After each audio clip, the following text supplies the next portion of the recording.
भारत में रोजाना बड़ी संख्या में लोग टैक्सी का इस्तेमाल करते हैं। इसके लिए ज्यादातर ओला, उबर, रैपिडो जैसी कंपनियों की ओर से सर्विस दी जाती है। लेकिन धीरे धीरे ये कंपनियां अब मनमानी करने लगी है और यही वजह है कि ये सेवा अब ग्राहकों के लिए सिरदर्द बनने लगी है। इसीलिए अब सरकार ने नई टैक्सी शुरू की है जो न सिर्फ ओला उबर की मनमानी को कम करेगी बल्कि यात्रियों के साथ साथ ड्राइवर्स को भी फायदा पहुंचाएगी। सरकार ने देश की पहली सहकारी टैक्सी सेवा भारत टैक्सी सर्विस लॉन्च कर दी है। भारत टैक्सी सर्विस का लाभ दिसंबर से मिल सकेगा।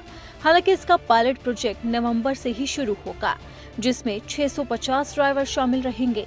इसके बाद दिसंबर से ये सेवा धीरे धीरे देश के बाकी राज्यों में शुरू की जाएगी। उस समय तक 5000 ड्राइवर और महिला सारथी इससे जुड़ जाएंगे। इस सर्विस से भारत में ओला उबर जैसी टैक्सी सर्विस कंपनियों को अब बड़ी चुनौती मिल सकती है। अभी तक ओला उबर जैसी कंपनियों के पास ड्राइवर अपनी कार को रजिस्टर करते हैं और ऐप के जरिए बुकिंग मिलने के बाद किराए में से कुछ हिस्सा इन कंपनियों के पास जाता है। लेकिन सरकार के मुताबिक इस सर्विस को शुरू करने से होने वाले मुनाफे को सीधा ड्राइवर्स को दिया जाएगा।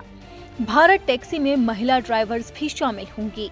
पहले चरण में 100 महिलाएं इस सेवा का हिस्सा बनेंगी। 2030 तक इनकी संख्या बढ़ाकर 15,000 की जाएगी।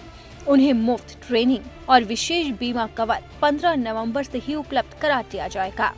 अब आपको बताते हैं कि आखिरकार ये सर्विस काम कैसे करेगी। मोबाइल ऐप नवंबर से ऐप स्टोर पर उपलब्ध होगा। ऐप ओला उबर की तरह ही काम करेगा। 4 भाषाओं में ये उपलब्ध रहेगा, जैसे हिंदी, गुजराती, मराठी और अंग्रेजी। ड्राइवर को हर राइड की 100% तक कमाई मिलेगी। दैनिक, साप्ताहिक या मासिक शुल्क देना होगा, वो भी नाम मात्र ही होगा। अब आपको बताते हैं कि सर्विस का मॉडल कैसे तैयार हुआ। भारत टैक्सी एक सदस्यता आधारित मॉडल है। सहकार टैक्सी कोऑपरेटिव लिमिटेड संचालित करेगी। डिजिटल इंडिया मिशन का हिस्सा एक ऐप आधारित सेवा होगी। संचालन के लिए एक ऑपरेटिंग काउंसिल बनाई गई है। सर्विस को शुरू करने के साथ ही इसमें 2 पहिया वाहन के साथ ही रिक्शा और कारों का भी रजिस्ट्रेशन किया जाएगा, जिसके बाद लोग उनको बुक करके सेवा ले पाएंगे। वहीं केंद्रीय मंत्री अमित शाह ने भी सर्विस की जानकारी संसद में दी थी। केंद्रीय मंत्री अमित शाह ने लोकसभा में कहा था कि मान्यवर आने वाले दिनों में कोऑपरेटिव बेसिस पर ओला उबर जैसी एक बड़ी कोऑपरेटिव सहकारी टैक्सी आने वाली है, जो 2 व्हीलर की टैक्सी का भी रजिस्ट्रेशन करेगी, जो रिक्शा का भी रजिस्ट्रेशन करेगी और 4 व्हीलर का भी करेगी।